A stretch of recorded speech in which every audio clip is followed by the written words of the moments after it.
So hi friends, నేను మీకు రోజు ఒక టాపిక్ మాట్లాడడానికి వచ్చాను అనమాట. అదేంటంటే కొన్ని డేస్ బ్యాక్ మనకి మాస్ జాత్ రిలీజ్ అయిన ఒక 5 days 6 days తర్వాత ట్విట్టర్ లో ఒక హార్ట్ ఫెల్ట్ నోట్ ఒక అబ్బాయిని రాశాడు అనమాట.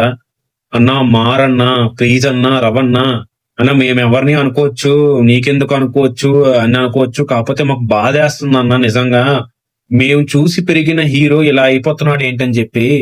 ఆ నోట్ లో క్లియర్ గా రాసింది. ఆ నోట్ లో ఇంకేం రాసిందంటే, అన్నా నువ్వు మంచి డైరెక్టర్లు ఎంచుకో, నువ్వు స్టోరీలు వినేసి వదిలేస్తున్నావు, నువ్వు కేర్ తీసుకోనా, నువ్వు కేర్ తీసుకుంటే మంచి హీరోగా నిలబడతావు అన్నా.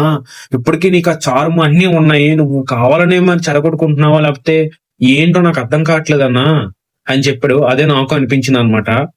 2011 వరకు Raviteja is the minimum guarantee hero in TFI. అంటే అన్న ఏడాదికి 3 సినిమాలు చేస్తే మినిమం 2 సూపర్ హిట్లు బ్లాక్ బస్టర్లు అయిపోతే ఒకటి యావరేజ్ అయ్యేది. అట్టర్ ఫ్లాప్ అయినా సినిమా మీద రెస్పెక్ట్ ఉండేది మనకి. ఇప్పుడు నేనింటే ఉంది, అది అట్టర్ ఫ్లాప్ అన్నారు, కానీ ఇప్పటికీ మనం నేనింటే రిపీట్ లో పెట్టుకొని చూస్తాం.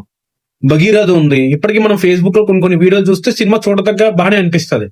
కానీ 2011 తర్వాత అసలు నీకు ఏమైందన్నా?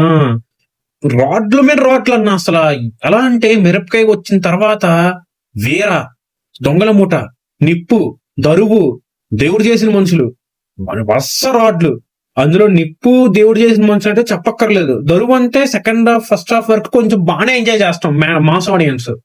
కానీ అన్నా సార్ వచ్చారు కూడా, అసలు సార్ వచ్చారు నీ కప్ ఆఫ్ టీయే కాదన్నా, ఏదో ట్రై చేసావు కానీ అది కూడా వర్కౌట్ అవ్వలేదన్నా. అది కూడా మార్నింగ్ ఫస్ట్ 3 days ఫుల్ అయింది తెలుసా. అది నీ కెపాసిటీ అన్నా. బలుపుతో నీ కెపాసిటీ ఏంటి, నీ క్రెడిబిలిటీ ఏంటో నువ్వు మళ్ళీ నిరూపించుకో. నువ్వు కరెక్ట్ డైరెక్టర్లు ఎంచుకోవట్లేదన్నా. కొంతమంది క్యారెక్టర్లు ఎంచుకున్నా వాళ్ళు కూడా తప్పుదరుగులు వేస్తున్నారు. బలుపు వచ్చింది, పవర్ వచ్చింది, కొట్టరేటర్ బయట చేసి ఓకే బలుపు పవర్ బాగానే ఉన్నాయి, మళ్ళీ బెంగాల్ టైగర్, అదే బెంగాల్ టైగర్ కూడా బాగానే అనిపించింది అన్న. మళ్ళీ రాజా ది గ్రేట్ సూపర్, ఓకే అమ్మ బాగుంది రాజా ది గ్రేట్, నువ్వు మంచి ట్రాక్ లోకి పట్టు, డిఫరెంట్ గా ట్రై చేసావు, బ్లైండ్ గా బాగా అదరగొట్టి అనిపించిందా.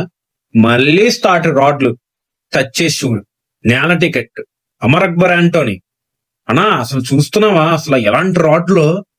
ఇంతకు ముందు రవితేజ సినిమా అంటే ఫ్లాప్ అయినా కూడా బానే ఉంది కదా, పోన్లే ఈసారి ట్రై చేస్తా అనిపి. కానీ ఇప్పుడు రవితేజ ఫ్లాప్ సినిమా చూడాలన్నా కూడా వద్దు, తీసే అనే అభిప్రాయానికి వస్తామన్నా.